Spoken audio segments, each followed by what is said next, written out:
Santidade não é um fim em si mesmo, é uma ponte para a intimidade e a comunhão com o Senhor.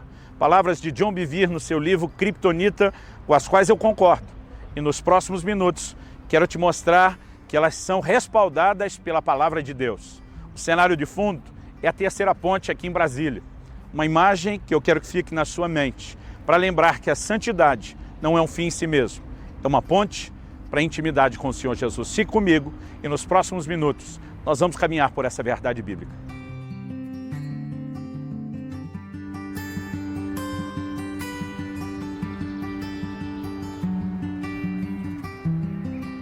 No Evangelho de João, no capítulo 14, no versículo 21, nós lemos palavras do Senhor Jesus: aquele que tem os meus mandamentos e os guarda, esse é o que me ama. E aquele que me ama será amado por meu Pai. E eu também o amarei e me manifestarei a ele. O que nós temos aqui é uma revelação importantíssima do Senhor Jesus. Em primeiro lugar, ele fala que uma das motivações da obediência, obviamente, deve ser o amor. Mas ele fala daquele que se compromete a guardar os mandamentos. Em outras palavras, aquele que decide andar em santidade. E é importante que a gente olhe nessa perspectiva. Por quê? Porque a palavra de Deus nos mostra que Deus nos criou para um relacionamento com Ele. O relacionamento foi quebrado lá no Jardim do Éden através do pecado. O que é o pecado? A definição bíblica de pecado é que o pecado é a transgressão da lei, ou seja, a desobediência foi aquele fator inicial que leva o homem a um rompimento do relacionamento com Deus. A entrada do pecado, e o pecado visto na perspectiva de desobediência, trouxe dano no relacionamento. Nós precisamos entender que Deus, ao oferecer perdão, ao nos oferecer salvação, Ele não estava proporcionando para mim e para você apenas um escape da condenação do nosso erro. Mas Deus, na verdade, está tentando nos levar a entender que Ele quer resgatar aquilo que foi comprometido com o pecado, que era justamente o nosso relacionamento com Ele. Eu quero chamar a sua atenção para a importância da santidade. Guardar os mandamentos de Deus é não pecar. Guardar os mandamentos de Cristo é andar em obediência, é andar em santidade.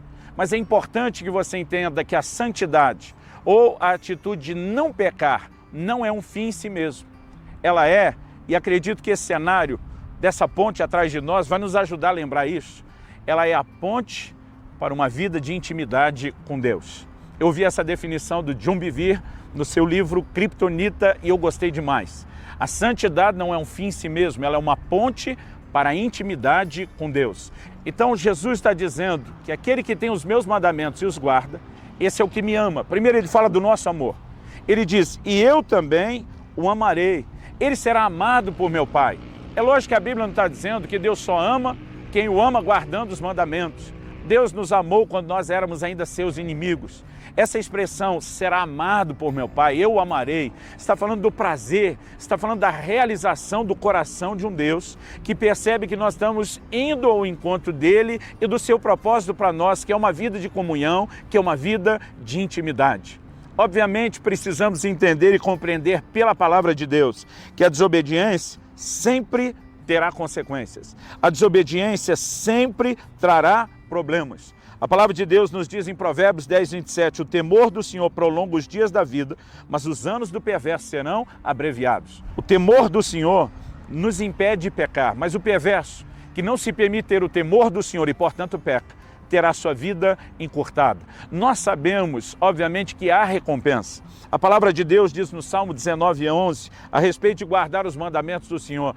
A Bíblia diz, em os guardar a grande recompensa. A pergunta é, qual é a grande recompensa da obediência aos mandamentos? Qual é a grande recompensa de decidir não pecar ou andar em santidade?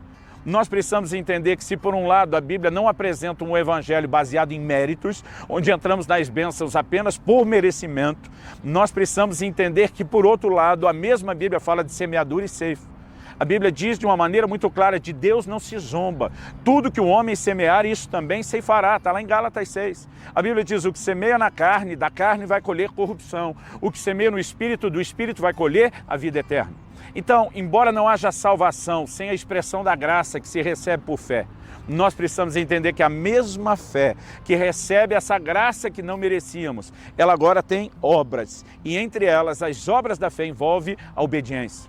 A Bíblia diz que nós somos chamados para a obediência da fé. A obediência é um ato de fé, é um ato de resposta a esse Deus em quem cremos. E nós precisamos entender que há sim recompensa. Jesus disse, se você me ama, a ponto de guardar os meus mandamentos, eu amarei. Você será amado por meu Pai. Nós viremos, nos manifestaremos. Essa palavra aqui traduzida, me manifestarei, ela na verdade significa se revelar. Aliás, esse texto foi traduzido na NVI, a Nova Versão Internacional, assim: eu também o amarei e me revelarei a ele. O Senhor está dizendo que andar em santidade, honrá-lo, levando a sério e guardando os mandamentos da sua palavra, nos permite entrar numa revelação maior de quem Ele é, nos permite conhecer melhor Ele. Isso significa uma melhora do relacionamento, isso significa adentrar no terreno da intimidade com Deus. Aliás, o apóstolo Paulo diz, na segunda epístola aos Coríntios, no capítulo 7 e no versículo 1, a respeito da importância de que nós aperfeiçoemos a santidade no temor de Deus. Não importa se você já foi santificado pelo sangue de Jesus, há uma santidade a ser aperfeiçoada, desenvolvida, você cresce nela. E ele faz a seguinte declaração, aperfeiçoando a santidade no temor de Deus. Só que antes de falar isso, no mesmo versículo, no início do versículo 1, o apóstolo Paulo diz, tendo, pois, amados, tais promessas, purifiquemo-nos de toda impureza, tanto da carne como do espírito, aperfeiçoando a nossa santidade no temor de Deus. E diz, tendo tais promessas. Do que ele está falando? Os versículos finais do capítulo 6, que são os versículos anteriores ao versículo 1 do capítulo 7, estão falando de uma promessa de Deus, de andar no nosso meio, de se revelar a nós. Mas para isso ele exige que a gente se purifique, se separe para ele. Observe, a palavra de Deus diz, porque como ele próprio disse, segundo aos Coríntios 6,16, habitarei e andarei entre eles, serei o seu Deus e eles serão o meu povo. Por isso, retirai-vos do meio deles, separai-vos, diz o Senhor. Não toqueis em coisas impuras e eu vos receberei. Serei vosso pai, vós sereis para mim filhos e filhas, diz o Senhor Todo-Poderoso. É depois disso que ele diz, tendo tais promessas. Promessas de que ele andaria no nosso meio. Promessas de que ele se revelaria a nós. Promessas de que ele seria por pai e nós por filhos. O tempo todo o foco é um relacionamento e o desfrutar da presença dele. Ele diz, diante de tais promessas, que serão experimentadas de forma condicional. Se nós nos purificarmos, se nós nos santificarmos, se nós nos separarmos, diante de tais promessas, Paulo está dizendo, gente, não vamos desperdiçar essa chance, não vamos comprometer essa oportunidade, vamos aperfeiçoar a santidade. Santidade é uma ponte para a intimidade. Santidade nos leva a um lugar de um relacionamento mais profundo com Deus. Nós precisamos entender que não só ela é parte daquilo que Deus sonhou e planejou. Precisamos entender que é uma santificação inicial, há uma progressiva e haverá num dia uma santificação final, uma obra completa. Até que cheguemos lá, não podemos simplesmente estacionar, não podemos parar de crescer. Precisamos seguir aperfeiçoando a nossa santidade. Entender que isso é uma expressão do nosso amor para Deus. Entender que isso nos leva a não apenas a amar a Deus, mas ser amado no sentido de alcançar o prazer, a aproximação dele. Aliás, Tiago diz, da parte de Deus, chegai-vos a Deus e ele se chegará a vós.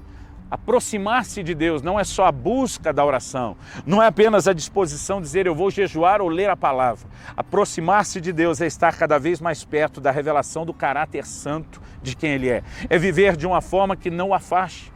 Em Isaías 59 a Bíblia diz, os vossos pecados fazem separação entre vós e Deus, de modo que Ele não vos ouça.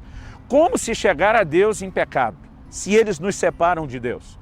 A chegar a Deus fala não apenas de um coração de busca, fala não apenas de desejá-lo, mas fala desse processo de santificação. E à medida que eu e você nos aproximamos de Deus, a Bíblia diz, Ele se aproximará de nós. Muitas vezes as pessoas estão pensando na santidade apenas como meio através do qual vai fazer com que eles evitem receber a punição que eles não queriam. Isso é parte de um ingrediente importante que é o temor a Deus. E a Bíblia diz que nós devemos aperfeiçoar a santidade também com temor. Mas o amor deveria nos fazer entender o que a gente ganha. Que andar em santidade não é apenas evitar aquilo que de negativo pode acontecer como consequência do pecado, mas é atrair aquilo que de positivo, pela nossa obediência, pela nossa atitude de honra para com Deus nós vamos alcançar. Não estou falando de um evangelho de merecimento, repito isso. Não estou negando ou anulando a graça, mas estou lembrando você que Deus diz, eu honro aqueles que me honram. Estou lembrando você que a Bíblia diz que de Deus não se zomba e que o homem semear, como já foi dito antes, isso também ceifará. Semeadura e ceifa não é só na hora da oferta.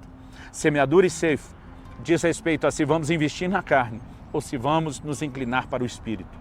Que a palavra de Deus encontre lugar no seu coração, de atrair você para a santidade. Repito, não como um fim em si mesmo, mas como uma ponte que te leva a um lugar de intimidade. Intimidade é o que Deus quer que tenhamos com Ele. O Salmo 25:14 diz, a intimidade do Senhor é para aqueles que os temem, aos quais Ele dará a conhecer a sua aliança. A sua aliança era vista na perspectiva dos mandamentos. Deus está dizendo, eu vou revelar minha aliança, meus mandamentos, para que você guarde e através de guardá-los, preserve a santidade. Viva a santidade e através dela, gere e desfrute de uma maior intimidade. Que o Senhor te dê graça para perceber a importância disso e para se deixar ser atraído pelo convite dele para esse lugar de uma comunhão íntima, intensa e poderosa. Em nome de Jesus. Que Deus te abençoe.